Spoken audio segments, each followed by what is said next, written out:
So skipping ahead a long time, like 20 years, a long time. Intervening time in the 80s and the 90s, like I mentioned before, you got a lot of compilations, stuff like I Was the One, Reconsider Baby. You've got, in the UK, you would get a release of the Million Dollar Quartet in there, which we did a breakdown of this on TCB Cast of the complete Million Dollar Quartet session. I think Johnny Cash is actually on this, which is kind of an interesting thing. But that was a UK release. We're really focusing more on US releases in this series. And in the 90s, you started getting box sets, stuff like the 50s Master Set, which sold like hotcakes. So then that led them to doing the essential 60s Masters, which were, or the essential 70s Masters, and then you had the 60s Command Performances, which were the non-movie soundtrack material, and then you had one that was just the movie soundtrack material. You had Close Up, and you had Today, Tomorrow, and Forever, and then you had individual CDs that were compilations, whether that was country music, movie soundtrack. Again, they were still regurgitating his material, trying to find the best way that they could convince people to pick up Elvis CDs, and try to catch people's interest. But one of the more interesting things that happened in the early 2000s, which is about where I come into the story, a little thing drops in 2001 called A Little Less Conversation, Elvis versus JXL. And this is the CD single that came out at the time. This is my original from 2001 that I bought. And, 2002. I don't know what I'm talking about. 2002. And that came out ahead of Elvis 30 number one hits. This was part of a Nike campaign, and in fact, the Nike logo is actually on the CD case along with this scorpion logo. It was part of an advertising campaign, a global advertising campaign. And Nike basically funded the production of this remix. The song had appeared in a movie, Ocean's 11, and it was the acetate version of A Little Less Conversation that they used to think came from the 68 Comeback Special. Turned out later, as they discovered the alternate takes from Live a Little, Love a Little, the movie that the song came from, it was actually take two. It was patched up in some way. They patched up the ending, and then there was talk that they were going to use that for the 68 Comeback Special instead of Guitar Man as sort of a linking song, bringing it all together. Long way around to say, ended up catching the ear of this Tom Holkenberg. Folks today would know him as Junkie XL, who's a film composer now, but at the time was just a DJ. And he produced this remix, on commission for this ad campaign. And there was like a, it's in the background of this, this football or soccer match. And there was never really an intention to release it as a proper single, but it blew up, and people were like, "Where can I get this? This is great!" And it became Elvis's biggest posthumous hit, hands down. It's appeared in a cajillion movies over the years. That's a scientific term, cajillion. And then obviously appeared on Elvis 30 number one hits, which was a massive release when it came out in late 2002. I remember picking this up at a local store. I was so excited for this, and I remember going home and I liked the iconography of it. I liked, that just showed parts of his face and, little bits of history. And Peter Guralnick, who had done the biographies about Elvis in the 90s, Last Train to Memphis and Careless Love, did all the liner notes. And so you got neat little snippets from Guralnick. And it's using the iconography without even having to show his face, just to say, look, this is how iconic this guy was, and using quotes from him. Ambition is a dream with a V8 engine. Really playing to the iconography. And of course, what's an Elvis product without telling you to buy Elvis merch? They were still at. There's another page of you can buy a baby tank or a swinging Elvis motion clock.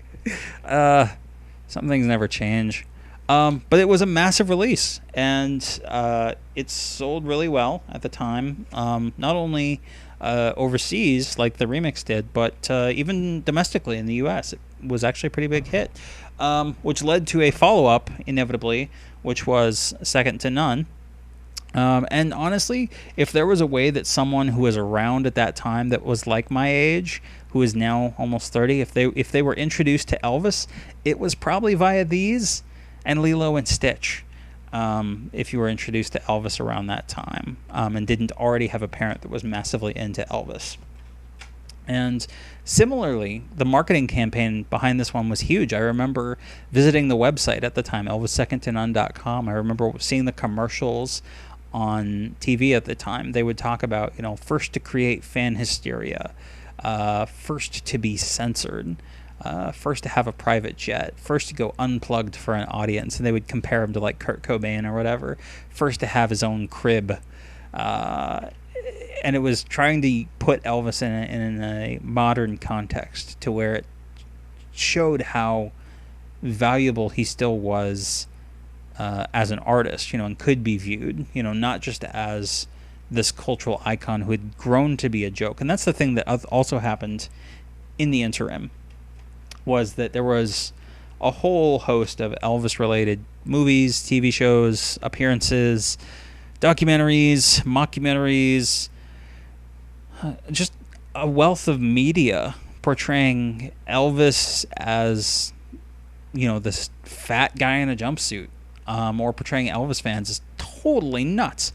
You look at films like, there's a Roseanne Barr movie called like The Woman Who Loved Elvis. There's the movie Heartbreak Hotel from 1988. There's even in the early 2000s or late 90s, there's like Finding Graceland, which has Harvey Keitel playing a guy who thinks he's Elvis who faked his death. And that was one that was like actually executive produced by Priscilla Presley, and it's not a terrible movie, but it's